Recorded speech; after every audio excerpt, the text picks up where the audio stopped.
Chapter 5.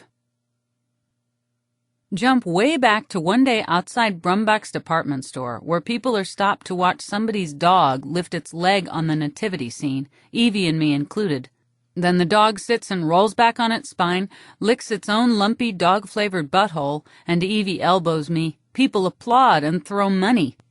Then we're inside Brumbach's testing lipsticks on the back of our hands, and I say, "Why is it dogs lick themselves?" "Just because they can," Evie says. "They're not like people." This is just after we've killed an 8-hour day in modeling school, looking at our skin in mirrors. So I'm like, Evie, do not even kid yourself. My passing grade in modeling school was just because Evie dragged down the curve. She'd wear shades of lipstick you'd expect to see around the base of a penis. She'd wear so much eye makeup, you'd think she was a product testing animal. Just from her hairspray, there's a hole in the ozone over the Taylor Roberts Modeling Academy. This is way back before my accident when I thought my life was so good. At Brumbach's department store, where we'd kill time after class, the whole 9th floor is furniture. Around the edges are display rooms, bedrooms, dining rooms, living rooms, dens, libraries, nurseries, family rooms, china hutches, home offices, all of them open to the inside of the store. The invisible fourth wall, all of them perfect, clean and carpeted, full of tasteful furniture and hot with track lighting and too many lamps. There's the hush of white noise from hidden speakers. Alongside the rooms, shoppers pass in the dim linoleum aisles that run between the display rooms and the downlighted islands that fill the center of the floor. Conversation pits and sofa suites grouped on area rugs with coordinated floor lamps and fake plants. Quiet islands of light and color in the darkness, teeming with strangers. "It's just like a soundstage," Evie would say. "The little sets are all ready for somebody to shoot the next episode. The studio audience watching you from the dark." Customers would stroll by, and there would be Evie and me sprawled on a pink canopy bed calling for our horoscopes on her cell phone. We'd be curled on a tweedy sofa sectional, munching popcorn and watching our soaps on a console-color television. Evie will pull up her T-shirt to show me another new belly button piercing. She'll pull down the armhole of her blouse and show me the scars from her implants. "It's too lonely in my real house," Evie would say, "and I hate how I don't feel real enough unless people are watching." She says, "I don't hang around Brumbach's for privacy." At home in my apartment, I'd have Manus with his magazines, his guy-on-guy porno magazines he had to buy for his job, he'd say. Over breakfast every morning, he'd show me glossy pictures of guys self-sucking, curled up with their elbows hooked behind their knees and craning their necks to choke on themselves. Each guy would be lost in his own little closed circuit. You can bet almost every guy in the world's tried this. Then Manus would tell me, "This is what guys want. Give me romance, Flash. Give me denial." Each little closed loop of one guy, flexible enough or with a dick so big he doesn't need anybody else in the world, Manus would point his toast at these pictures and tell me, "These guys don't need to put up with jobs or relationships." Manus would just chew, staring at each magazine. Forking up his scrambled egg whites, he'd say, "You could live and die this way." Then I'd go downtown to the Taylor Roberts Modeling Academy to get myself perfected. Dogs will lick their butts. Evie will self-mutilate. All this navel-gazing. At home, Evie had nobody except she had a ton of family money. The first time we rode a city bus to Brumbach's, she offered the driver her credit card and asked for a window seat. She was worried her carry-on was too big. Me with Manus, or her alone, you don't know who of us had it worse at home. But at Brumbach's, Evie and me, we'd catnap in any of the dozen perfect bedrooms. We'd stuff cotton between our toes and paint our nails in chintz-covered club chairs. Then we'd study our Taylor Roberts modeling textbook at a long, polished dining table. "Here's the same as those fakey reproductions of natural habitats they build at zoos," Evie would say. "You know, those concrete polar ice caps and those rainforests made of welded pipe trees holding sprinklers." Every afternoon, Evie and me, we'd star in our own personal, unnatural habitat. The clerks would sneak off to find sex in the men's room. We'd all soak up attention in our own little matinee life. Alls I remember from Taylor Roberts is to lead with my pelvis when I walk. Keep your shoulders back. To model different-sized products, They'd tell you to draw an invisible sightline from yourself to the item. For toasters, draw a line through the air from your smile to the toaster. For a stove, draw the line from your breasts. For a new car, start the invisible line from your vagina. What it boils down to is professional modeling means getting paid to overreact to stuff like rice cakes and new shoes.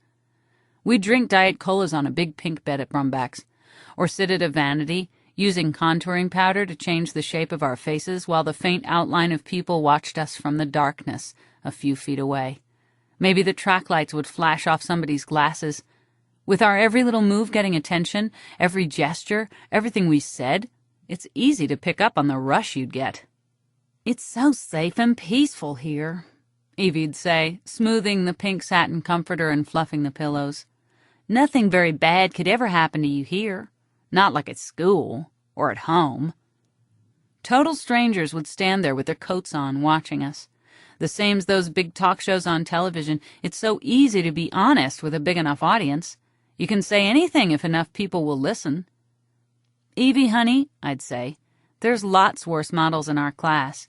You just need to not have an edge to your blusher." We'd be looking at ourselves in a vanity mirror, a triple row of nobodies watching us from behind. "Here, sweetie," I'd say, and give her a little sponge. "Blend." And Evie would start to cry. Your every emotion goes right over the top with a big audience. It's either laughter or tears with no in-between.